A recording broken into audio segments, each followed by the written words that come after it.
So right mga kalagwan, for today's video, magbubuo para kami ng dalawang poste. O mag-aanilyo tayo ng dalawang poste para sa ating gagawin terrace. So ang gagawin para namin poste at 20x40. 20x40 yung ating magiging finish. So kumuha pala kung ano isang makakatulong o makakasama. Mahirap kaya kapag walang kakwentuhan. Arot.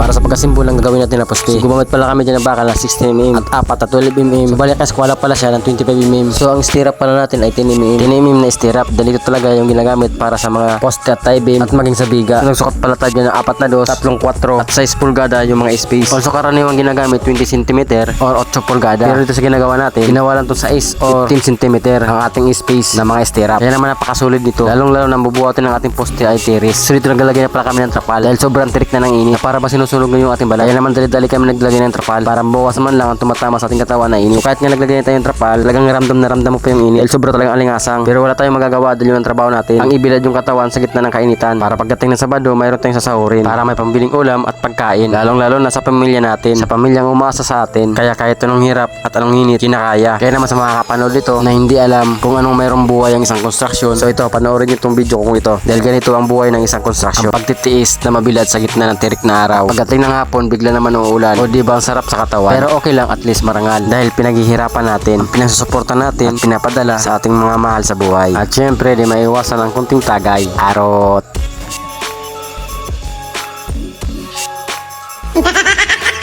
So dito nga pala natapos natin yung pagkasimbol ng dalawang poste. So kaya naman nagkasimbol naman tayo ng dalawang parilya. So ang ginamit rin pala dito na parilya 16mm. Pinaputol ko na 120cm. At kabilaan pinahok natin ng 10cm. Dahil yung ginagawa natin na parilya 1 meter by 1 meter. Pero bago ang lahat, kung hindi ka pa nakapalo at nakasubscribe, so ano pang hinihintay mo? Follow ka na at mag-subscribe. Alright, sana all. So ang space pala ng ating parilya ay 20cm. Kaya nagpaputol ako ng 10 pirasong 16mm. So dito kung mapansin nyo, ako naghahawak ng plano. Ako ang naghahawak dahil ako nagbabasa ng plano kung ano mga dapat gawin dito sa site. Lalo na dito sa ginagawa kong poste. Dahil dito sa first floor, ito yung gagawin natin na garahe. At sa second floor naman, ito yung gagawin natin terrace. Kaya naman mabusisi kung tinitingnan itong plano. Wala magaling tayo. Arot. Tapos kailan naman ng mga basher. So nagpatulong na pala ako dito sa mga kasama natin para ilagay yung ating poste. Siyempre bago natin ilagay yung poste, ino naman natin yung parilya para doon natin ipapatong yung ating poste. So bali naglagay na pala ako dyan ng stopper na 16mm. So bago ko pala nilagay yung parilya, nilagyan ko muna ng graba. Tsaka ko nilagay yung parilya. Siyempre yung parilya nakaangat din sa graba. Siyempre hindi pwede nakalapat na sa graba. Dahil pag nilapat lang natin yung parilya sa graba, dyan magsisimula ang pangangalawang ng bakal at maapektuhan yung ating mga poste. At dyan nagkakaroon ng aberya yung ating mga bahay. At nagkakaroon ng bitak-bitak yung ating mga poste dahil sa hindi tama ang paglagay ng bakal. So pansinin nyo yung ibang bahay na yung mga poste ay mayroong bitak-bitak dahil yan sa pangangalawang ng bakal. Lalong-lalo na pag malapit ka sa dagat o kaya naman sa gilid ka ng baybayin. Kadalasan yan ang nangyayari. Hindi naman sana magaling tayo pero yun yung na-experience ko. O diba ang galing ko?